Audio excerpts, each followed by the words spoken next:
Is it dudes on a map? Is it area control?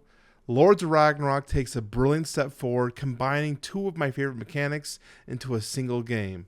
This is Lords of Ragnarok.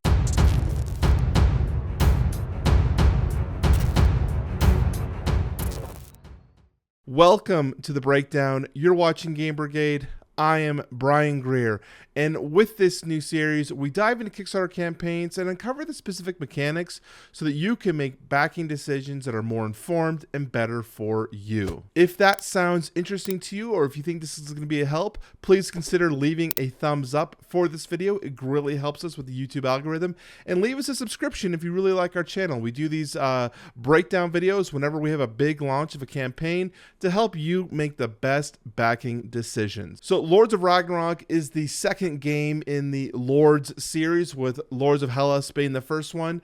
And if I were to explain the core mechanics of Lords of Ragnarok, if you had played Lords of Hellas, you would think they are very similar. But people who have played Lords of Ragnarok feel differently. So we're going to break down some of the key mechanics in terms of the gameplay turn, the combat, and monster hunting, and see if this game is right for you. So stay tuned for that. So in Lords of Ragnarok, players will be playing heroes as they conquer different territories, build temples, go to war with their neighboring partners, or even hunt monsters. Now, this is very similar to what Lords of Hellas offered, but there is some twists in terms of the overall feel of this game.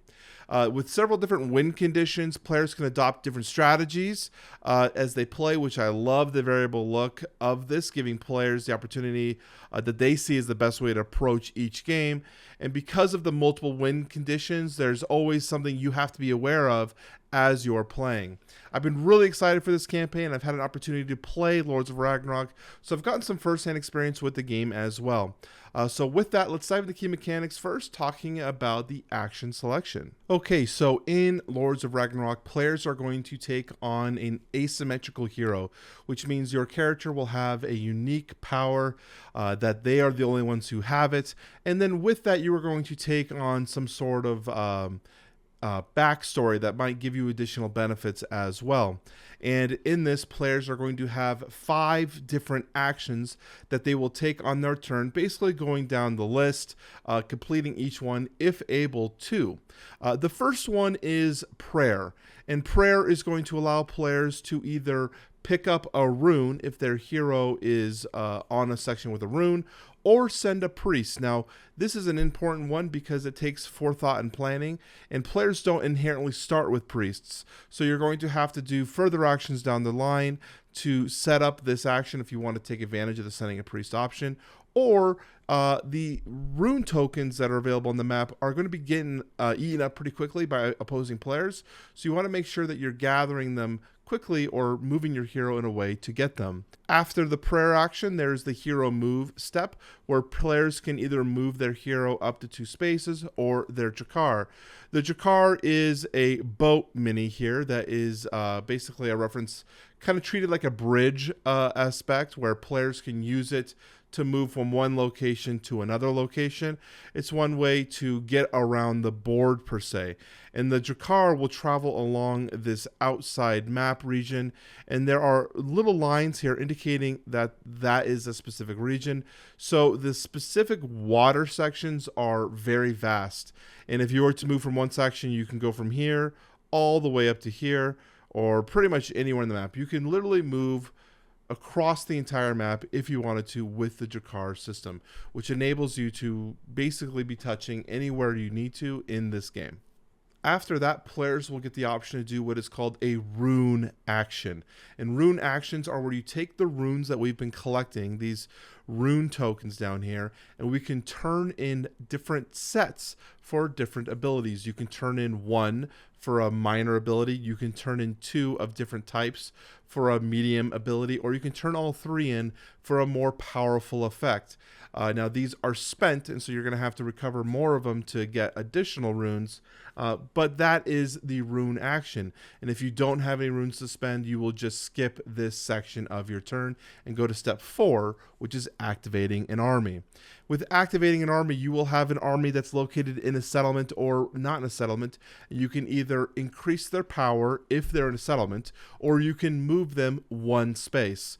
This is one way that we can trigger combat or gain control of sectors that are on the board. Now, this is the map here. I apologize that it is a little small, but each map here has a number which indicates how strong the settlement is that you must be to take over that settlement. So if it's a 4, you must have an army value of 4 to take over that neutral settlement. So that is how you are going to be gaining field in terms of board position. And then the final action, it's one of the main reasons why I have this section up here, is the action wheel section. Now this wheel is placed squarely in the center, and each of these sections is going to be facing a different location on the map, indicating a ally that is basically in line with it. And each of these are indicating different types of actions that you can take, from mobilizing your army, which means activating all your available armies on the map and getting to move them again, to building a temple, which is allowing us to get those priests we talked about earlier, to using your hero to take on to take over a faction based on their specific levels as well. So there's different ways that you can use these strategies to take control. Now the key part is, if we scroll back up here to a player, you'll notice that the players all have player colors. They also will have little micro tokens down here, these control markers that you're going to place on whatever section you wish to do. This is important because if a player chooses to do another action, they cannot do one where they already have a control token placed. So if I have taken the mobilization action, I cannot take that again as long as my token is on that board. So you're going to be forced to take a different one in the system. But if you don't want to take one of the actions on the board, or if you, based on your strategy, there's an alternative option to this, and it's called the Build a Monument action. And the Build a Monument action is actually one of the key aspects. It's where you're going to be placing one of these god figures and start building them up on the board.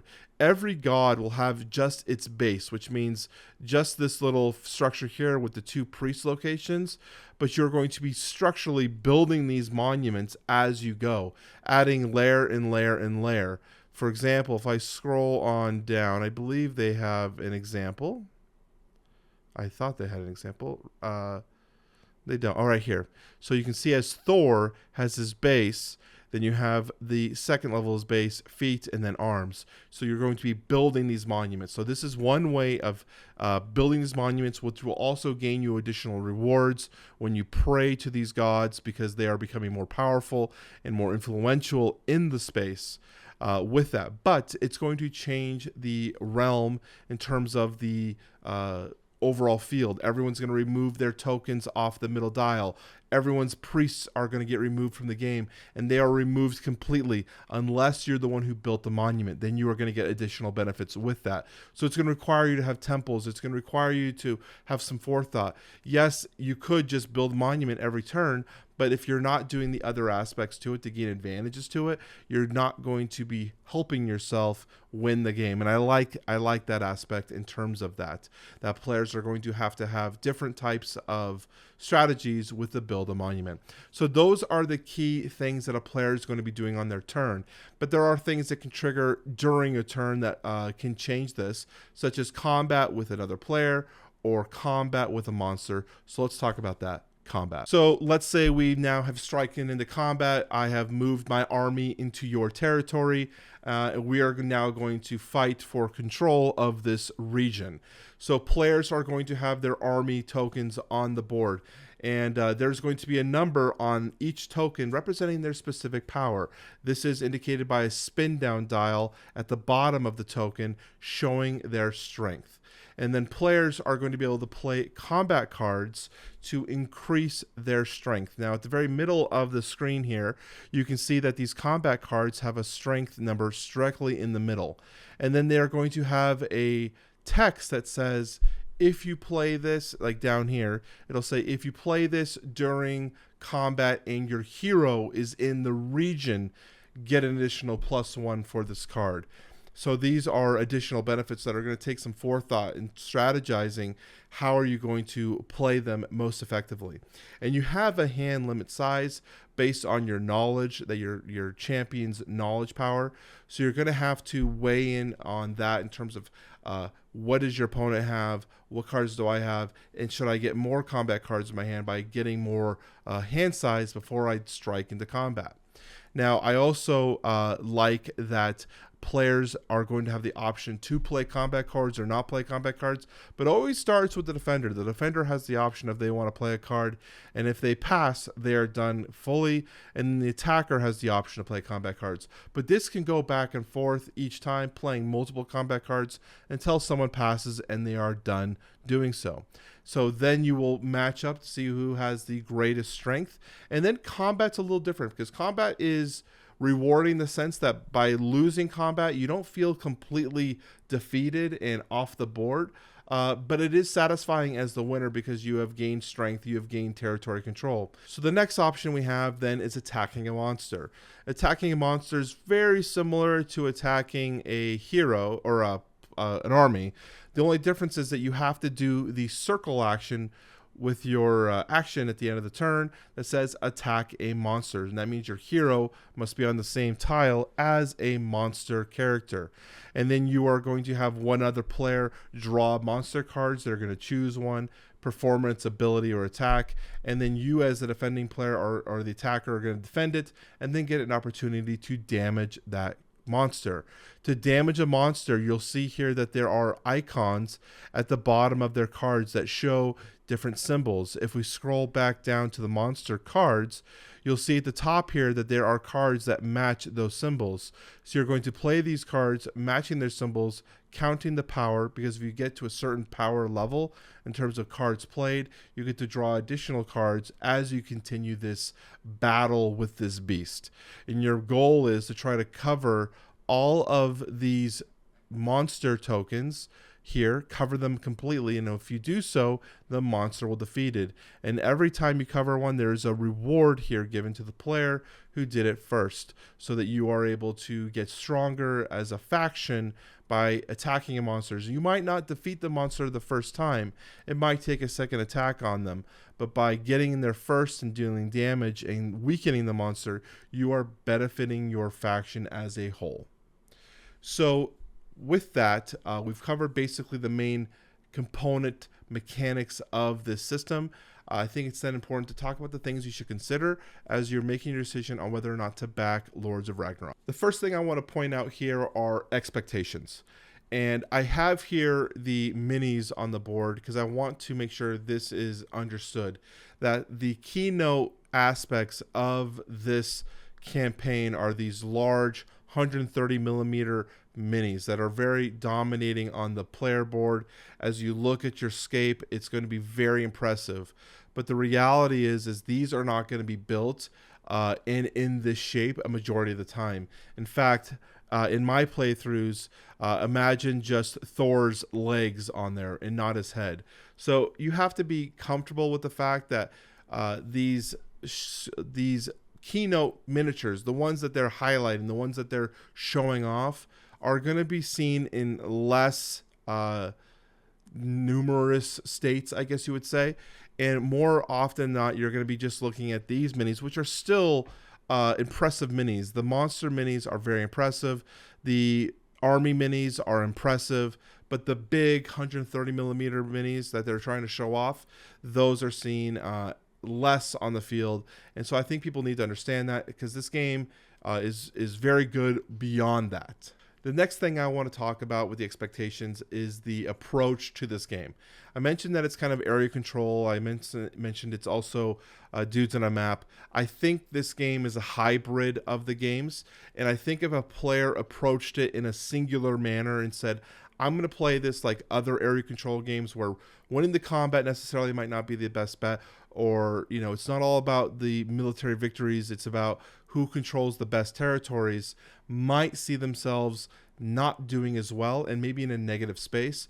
Or alternatively, if they look at this like a war game and say, I just want to go to combat, attack, attack, attack, but they're not doing the other aspects around the board in terms of controlling their territories, building their priests, leveling their hero, fighting monsters, they might also have a negative experience. So I want to make sure people understand that this is a hybrid game, and I think to really truly enjoy it, you have to be available to see it in its whole breadth.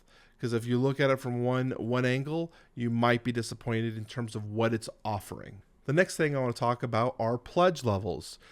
Awaken Realms always offers 2 pledge levels that are almost always identical, which is interesting here because they don't have it for right now.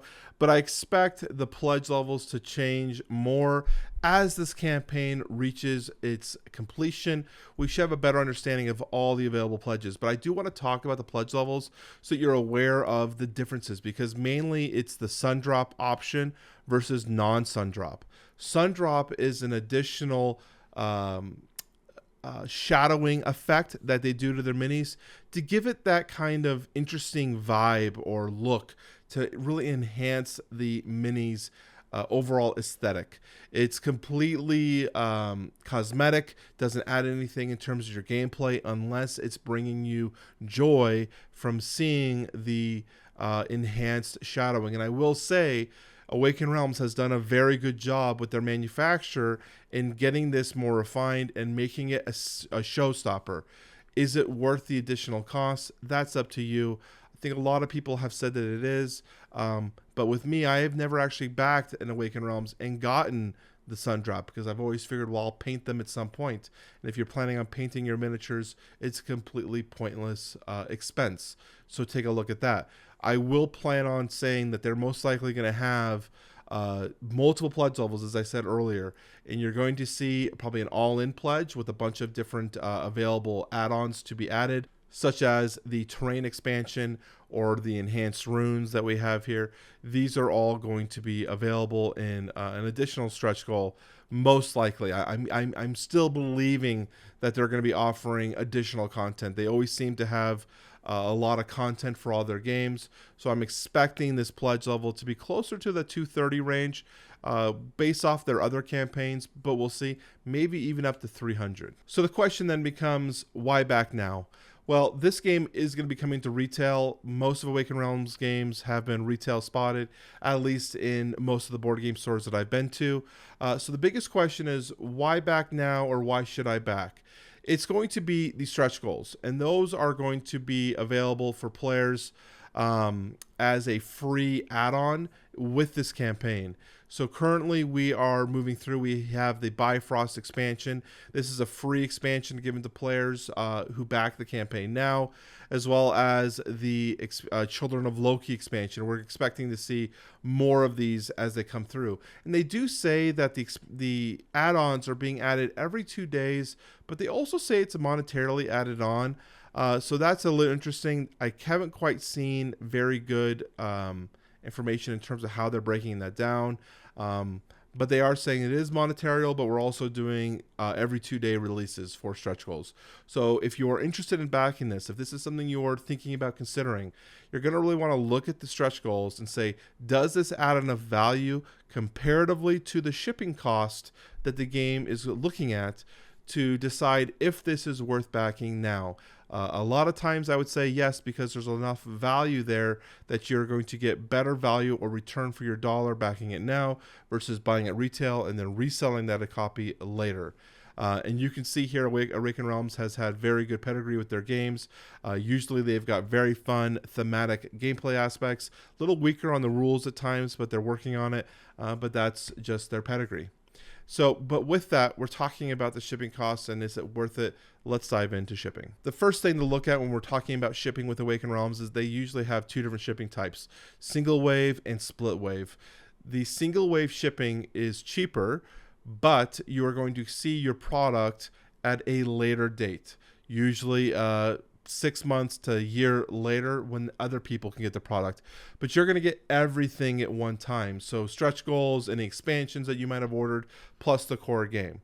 But if you do split wave, they're going to send your core box and add-ons in the first wave, and you'll get the stretch goals and any other additional items in the second wave. So this is a way you can get your game early and be able to play it, and then later you're going to get additional content that you can add to it. There are pluses and negatives to this, and I think it's important to consider which one is more valuable for you.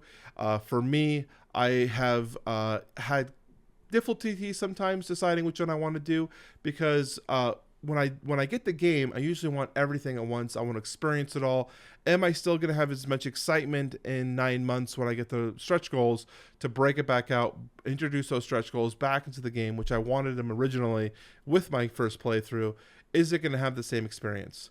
Alternatively, there is a thing where people call Cult of the New, where this game gets shipped, people start getting their copies now, and then you receive yours 9 months or a year later. Are you going to still be as excited because there's going to be other products and other things that might chase you down? I think that's something that people have to always consider when they're thinking about split wave shipping.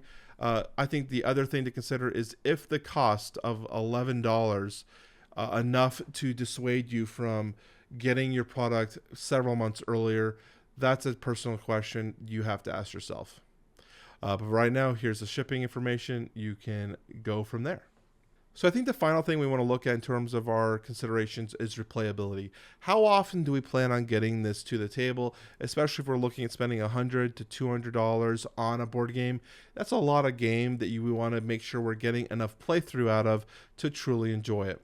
I know in my personal experiences, I've enjoyed every time I've played this game. There's been a lot of different strategies that we've utilized, different ways I've wanted to introduce my combat systems, or a way I want to play my hero. Maybe I want to be tall and have my hero have a lot of abilities and go after the monsters. Or maybe this time I want to build a lot of armies and be powerful and use my hero to recruit more armies. There's a lot of different strategies involved in this, and I enjoy that the game allows us to be competitive while doing different strategies along the way. So I think that offers a lot of replayability. I also think the stretch goals currently are showing additional gameplay avenues that we're going to be able to introduce into the game to offer additional ways to keep it fresh and interesting, which is really exciting for me. Again, that is for people who decide to back now rather than purchasing at retail. So these are the considerations I think you should take a look at when you're thinking about buying Lords of Ragnarok, either now or later. Hopefully this breakdown was helpful for you. If it was, please leave me a like or leave a comment down below letting me know what you think of Lords of Ragnarok. Are you backing or are you waiting for later? I would love to know. This is Brian from Game Brigade. I will talk to you all very soon.